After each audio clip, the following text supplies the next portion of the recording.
El segundo Encuentro Internacional de Periodistas Puerto Vallarta Riviera Nayarit 2013 concentrará de nueva cuenta a periodistas, analistas, académicos y expertos en el ramo de la comunicación a nivel nacional e internacional para debatir sobre los principales retos y problemáticas que enfrenta nuestro país en temas como cultura, sociedad organizada, imagen y turismo, educación, libertad de prensa, derechos humanos, política, deportes y seguridad, entre algunos otros.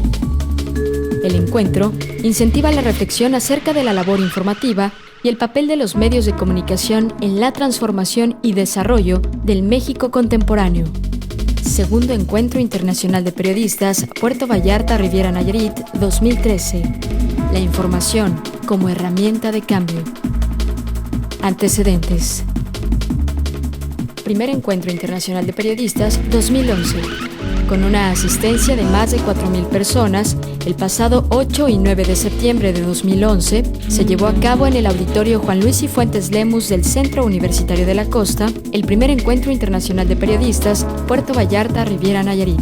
Bajo el auspicio del Centro Universitario de la Costa, de la Universidad de Guadalajara y gracias al apoyo recibido de parte de los fideicomisos de turismo de Puerto Vallarta y Riviera Nayarit, así como de diversos patrocinadores, se realizó de forma exitosa un evento sin precedentes que proyectó al destino a nivel nacional e internacional.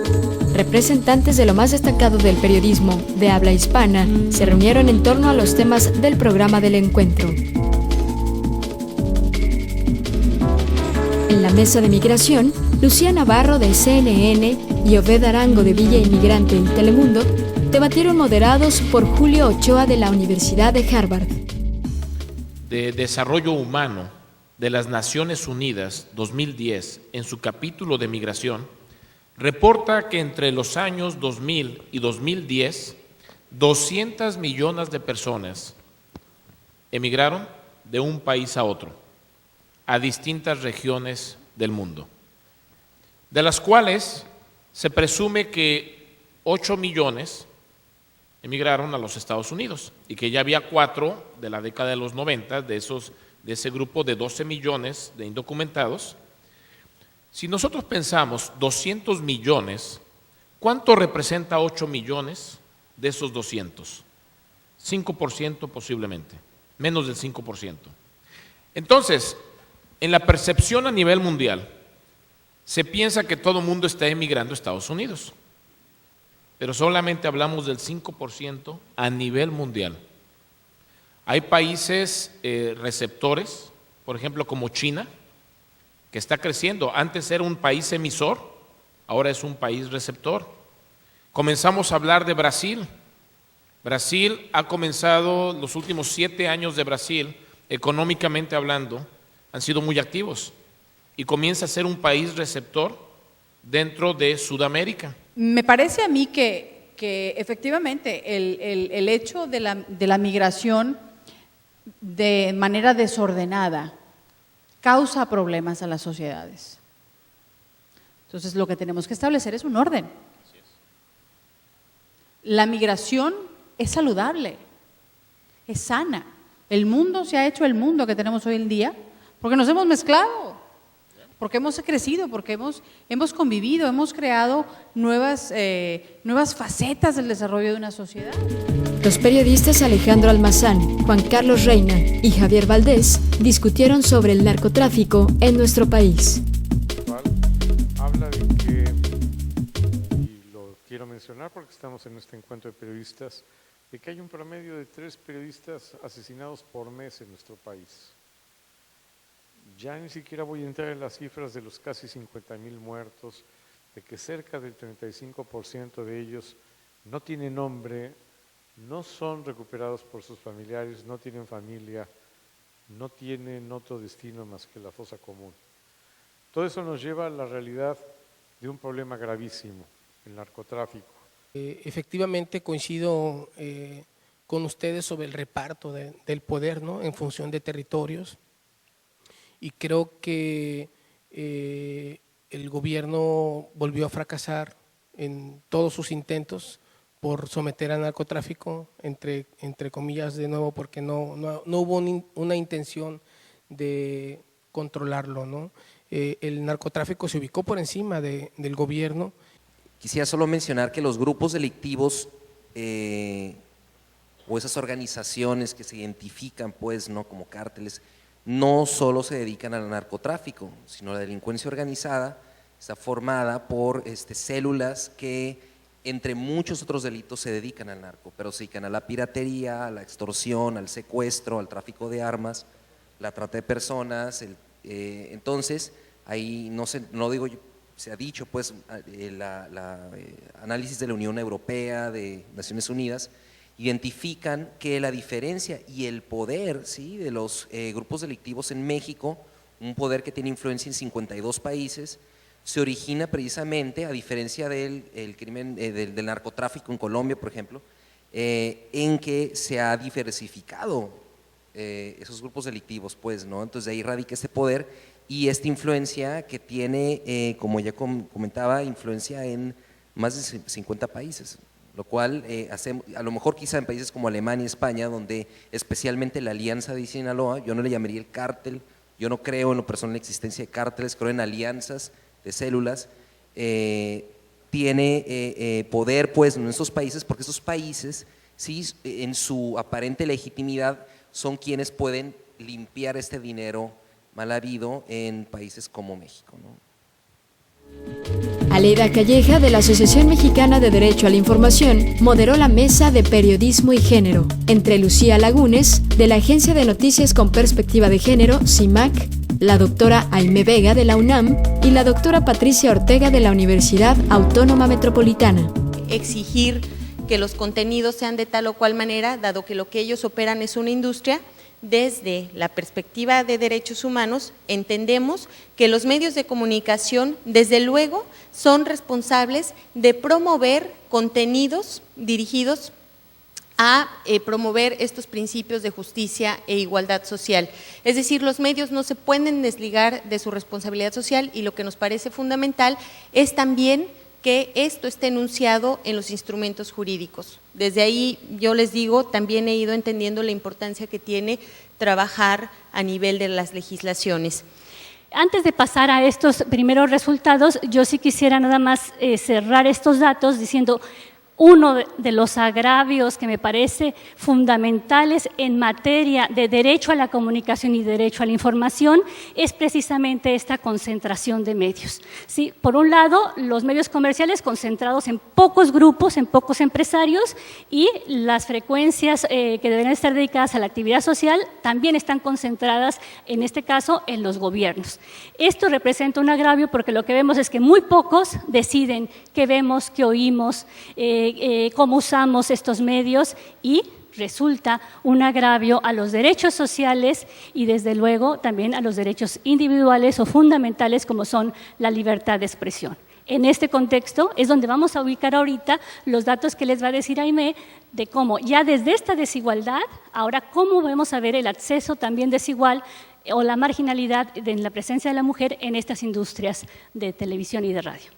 Bueno, recuerdo en algún momento una periodista del diario La Jornada me pidió una entrevista sobre la investigación de violencia contra las mujeres y fue tan interesante el encuentro con ella que al final terminé entrevistándola yo, porque justamente llegamos al punto de la entrevista en el que yo señalaba, bueno, eso, las mujeres se enfrentan dificultades y ella me decía, era la única periodista que llevaba la agenda de género en La Jornada, pero que además, como excepción, el jefe de redacción le permitía publicar temas relacionados con los derechos humanos de las mujeres una vez al mes.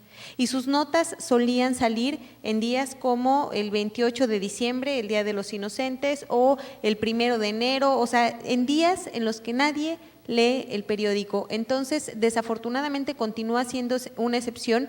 Y también señalar, este es un problema estructural, es decir, es un problema cuando Aleida preguntaba, a ver, ¿qué pasa eso?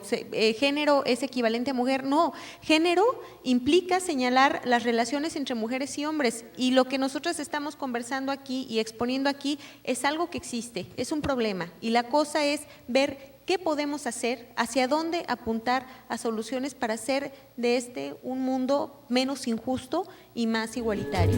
Por el tema de periodismo deportivo, la experimentada carrera de José Ramón Fernández de ESPN Internacional hace una vez más mancuerna con el cómico Andrés Bustamante, el Wiri Wiri, dándole un toque humorístico al encuentro. Un placer para su servilleta estar aquí en este encuentro internacional de periodistas que tuve a bien pedirles a los del CUC que organizaran. Desde hace años les dije, oigan, ¿por qué no organizamos una onda con periodistas? Que vengan. Oye, qué buena idea. No se nos había ocurrido antes. Muchas gracias, Ponchito. Entonces, pues prácticamente este encuentro pues es como un homenaje a mi persona, así que les agradezco que estén todos ustedes aquí. Para usted, barato, $2,5 millones. Espérame, pero me lo están dando en 500. No digas eso, no digas tengo eso. que decir. Ponchito. Cállate, güey. Mira, compadre, esta la toda... debías, me la debías. Todo el mundo sabe que esta es falsa, pero si te levanto eso, compadre... Eso sí va a ser... A ver. Bueno, y entonces, así de levantón dan... Así. Y además, tu comisión. ¿Cómo además, pues, Claro, Sevilla? y para mí también. Entonces es Es una triangulación espectacular. Pero no me digas que eso no pasa con el Barcelona, o con el Real Madrid, o con... o eso con pasa, con el pero Manchester United. en euros. Aquí pasa en pesos y dólares, allá pasa en euros. Por eso, pero entonces sucede Pero en todas partes allá eso. cuestan 40, 50 millones de euros. Aquí son más bajitos. Bueno, y entonces yo llego y le digo... Bueno, yo te platico, si me dejas platicarte, te lo platico. ¿Cómo está en este momento el problema de los derechos de televisión, que es dramático, que se están peleando? Bueno, en México no, porque hay un monopolio, pero en España. Los paros que ha habido de la Liga Española, de la Liga Italiana, el problema de la Liga Inglesa. Te lo platico todo. Sí. Y te platico hasta de Decio de María, de dónde surgió, quién abortó ese hombre. ¿Sabes quién es Decio de María? No. Sí, por supuesto que lo sé. ¿Quién es? Es el secretario general de la Federación Mexicana de Fútbol. Sí, sí lo sé. Que por cierto, aquí se encuentra.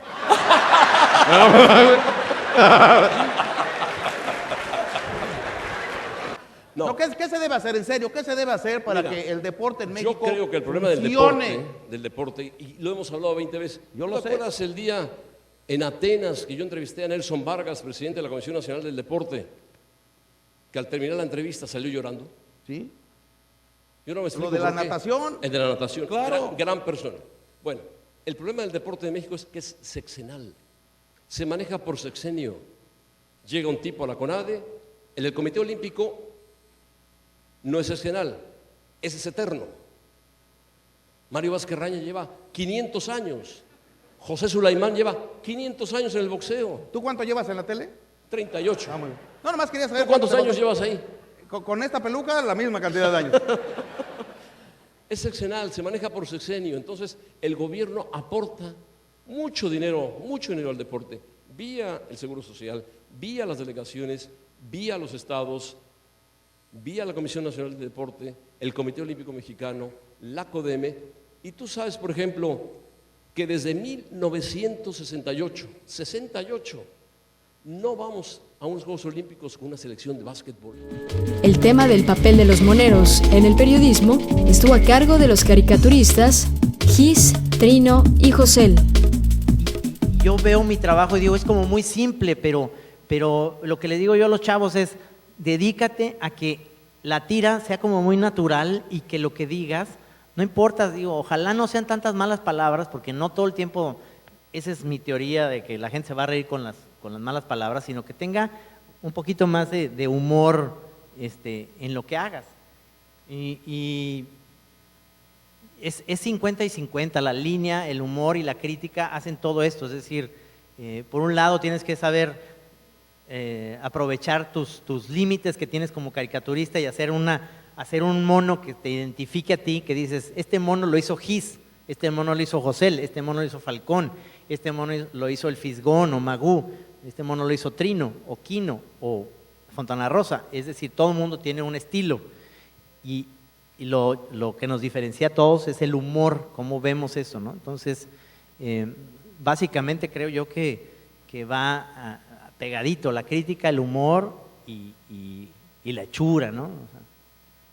Sí, bueno, en mi caso como siempre me siento un poco en desventaja con los caricaturistas políticos porque como que ellos, el cartonista político es como el príncipe en el periódico con respecto al humor, porque ellos sí están tratando, digamos, los temas verdaderamente importantes, los de la emergencia nacional, o sea, los asuntos de verdad cruciales. Entonces, pues yo a veces me siento mal porque pues yo estoy más bien ahí haciendo una narración de lo que pasó en mi casa. Entonces, pues ya para consolarme yo pienso que yo me defiendo y digo que yo también hago denuncia, pero nomás es una denuncia conyugal, es lo que yo digo. O sea, Porque no voy a hacer un chiste de la Virgen de Guadalupe, que eso es la verdad. Hay 3 temas intocables en México. No hagas un chiste de la Virgen, no hables mal del ejército porque aprecio mi vida y me quiero mucho, y no te rías de la bandera o no hagas nada con la bandera. Son los 3 temas. De lo demás puedes decir lo que quieras, puedes hablar de sexo, puedes hablar de… No, lo más curioso que pasa con esto es que luego te dicen, oye, los políticos no te dicen nada, o sea, no se enojan. Y la verdad que la clase política en México es increíblemente, o sea, no tienen vergüenza. O sea, haces un cartón, yo hice un cartón, en general no hago cartón político, pero alguna vez en las Crónicas Marcianas supe de una historia de Jorge Castañeda, cuando era el secretario de Relaciones Exteriores, y todo el mundo sabemos, no es secreto a voces, que Jorge Castañeda es un verdadero mamón, o sea, es un mamón así. Entonces hice una tira en donde llegan los extraterrestres y llegan a la Tierra y entonces a todos nos esclavizan y llegan, destruyen todo, y entonces todos vamos, los terrícolas, a las naves y nos llevan de esclavos, pero hay uno que va súper contento. Entonces un extraterrestre dice, bueno, ¿y este cabrón por qué va súper contento? Dice que él está más chingón ir acá con nosotros que trabajar con Jorge Castañeda, donde estaba trabajando. Y esa tira, me hablan al otro día de la Secretaría de Relaciones Exteriores, me dicen, señor Trino, queremos pedirle a ver si la caricatura que salió hoy, dije, ya viene el chingadazo. No, que si nos la puede regalar porque le encantó al licenciado. Entonces… Finalmente, el periodista Javier Solórzano, el director de TV UNAM, Ernesto Velázquez, la presidenta de la AMEDI, Aleida Calleja, y el maestro Rogelio Campos Cornejo, director general de medios de la Universidad de Guadalajara, discutieron el tema El periodismo en el México actual, cerrando así 2 días de profundas reflexiones. México hoy es el tercer país en el mundo, la Ciudad de México es la tercera ciudad en el mundo con más inscritos en Facebook. El periodismo ha entrado en este proceso. Los periodistas hoy en día se han convertido en defensores de los derechos humanos y en defensores de ellos mismos. Los periodistas están hoy más expuestos que nunca. El periodismo se ha convertido en un trabajo cada vez más influyente. Las razones son múltiples. Los periodistas son solo los que están en los medios. Los periodistas ya no son solo los que están en los medios clásicos. Y esto es importante consignarlo. Los blogs, los podcasts y las otras versiones generan que se difundan hechos e informaciones importantes. El fenómeno de las redes sociales igual da para el alcoholímetro, ponte abusado, vete por aquí o por allá, que para enfrentar narcobloqueos en Monterrey o para que las familias en Reynosa, Tamaulipas, puedan saber qué hacer ante una circunstancia adversa. El periodismo, en este marco, está siendo perseguido ahora en varios escenarios, pero fundamentalmente el periodismo, el buen periodismo, el que hace que duela la panza, con nuevas tecnologías o sin ellas, sirve y vale cuando afecta a los grupos de poder y a los grupos delincuenciales. Si en otro tiempo los periodistas de medios de comunicación locales eran los únicos que se veían afectados por las presiones y por la delincuencia organizada, hoy hasta los grandes medios de comunicación también se ven directamente afectados por la violencia y el secuestro. Los periodistas son perseguidos porque cuentan las historias, o denuncian, o porque pueden terminar siendo parte de esa historia. Muchos de los periodistas en México, la gran mayoría de los periodistas en México que han sido perseguidos, que han sido atacados, que han sido violados en sus derechos humanos, ellos, sus familiares, su propia profesión, su propia vida, que les ha costado la vida, en esa gran mayoría han sido trabajos honestos. Y lo más grave de este proceso es que No hemos tenido una autoridad que permita, así como debe de ser en cualquier sociedad, permitir el trabajo y el desarrollo de los periodistas.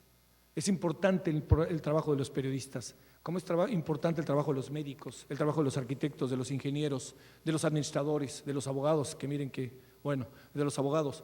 Pero sí digo una cosa, el gobierno está obligado a nosotros los periodistas ofrecernos condiciones de trabajo, pero a todos, sin importar su profesión, ofrecerles condiciones para que puedan desarrollar su trabajo. Debería estar regulado por las leyes, ejercido con responsabilidad y por otro lado con una responsabilidad social que no se ejerce, lo asumen como una propiedad privada y lo anteponen a los intereses sociales, a los intereses de la sociedad y al marco de la legalidad, y determinan la legalidad de acuerdo a ese interés de negocio. Por eso es grave, por eso es ominoso y por eso se mete a la discusión, ¿no? Aleida. Es decir, está muy bueno que exista la televisión privada y Televisa y TV Azteca y los espectáculos y TV Notas. Qué bueno, es parte de la pluralidad y la diversidad. Lo que no se vale es que nos quieran hacerla tomar la pastilla de que esa es la única posibilidad, de que esa es la vía. Entonces, lo único que estamos exigiendo es que está bien, tienen derecho, es legítimo, es genuino, es legal, pero lo que no se vale es que generen condiciones, barreras de entrada para que otros jugadores no estén, para que no exista pluralidad y diversidad. No se vale que tomen el espectro radioeléctrico con esa visión patrimonialista que tienen. Les pongo un ejemplo y con esto termino. La Comisión Federal de Telecomunicaciones, la COFETEL, decidió que va a cambiar la distancia entre frecuencia y frecuencia en FM de los 800 a los 400 kilohertz, porque mantenerla como está, pues es una barrera artificial de entrada para que otros no entren. Los medios a tener una pluralidad en su programación y a que todas las corrientes del pensamiento estén en ese medio. Aquí nos dedicamos a hacer festejitos y una estela de luz frustrada, una estela de oscuridad más bien, y no nos dedicamos a tomar la oportunidad del Bicentenario para relanzarnos. Proyección alcanzada en el Encuentro Internacional de Periodistas 2011. El Encuentro Internacional de Periodistas generó una importante difusión en diversos medios de comunicación, tanto electrónicos como prensa escrita, radio y televisión a nivel local, estatal, nacional e internacional. Por citar un ejemplo, la cadena de televisión ESPN Internacional produjo un programa que se transmitió en más de 18 países y en toda la Unión Americana. Estamos en la Riviera Nayarit, donde invitados por la Universidad de Guadalajara, de aquel gran equipo, los Leones Negros, ¿estás a acordar? Ramos y Faitelson. Bueno, la UDG ha hecho un encuentro de periodistas y aquí ha estado Ponchito dando una conferencia, estuvo el señor Matei, que estuvo brillantísimo. Muy bien. Estuve yo. Esto se tradujo en una amplia difusión y promoción turística que reflejó una gran capacidad de logística en la organización de eventos de primer nivel, proyectando hacia el exterior una imagen de profesionalismo y compromiso social. Beneficios que atrae a Puerto Vallarta y Riviera Nayarit el convertirse en anfitriones del segundo Encuentro Internacional de Periodistas 2013. Puerto Vallarta y Riviera Nayarit son destinos turísticos en constante crecimiento y desarrollo. Por lo tanto, esta dinámica requiere diversificar las estrategias de promoción para atraer turistas de diferentes partes del mundo. Estos retos exigen una oferta de servicios que van más allá de la infraestructura hotelera, sol y playa. Hoy en día, la etapa en la que se encuentran los destinos turísticos de México exige dignificar su imagen con eventos culturales, artísticos y periodísticos de gran impacto nacional e internacional. Reunir a los profesionales de la comunicación, de instituciones y medios reconocidos a nivel nacional e internacional, así como a representantes de organismos internacionales y diplomáticos, a dialogar sobre temas de gran relevancia para nuestro país,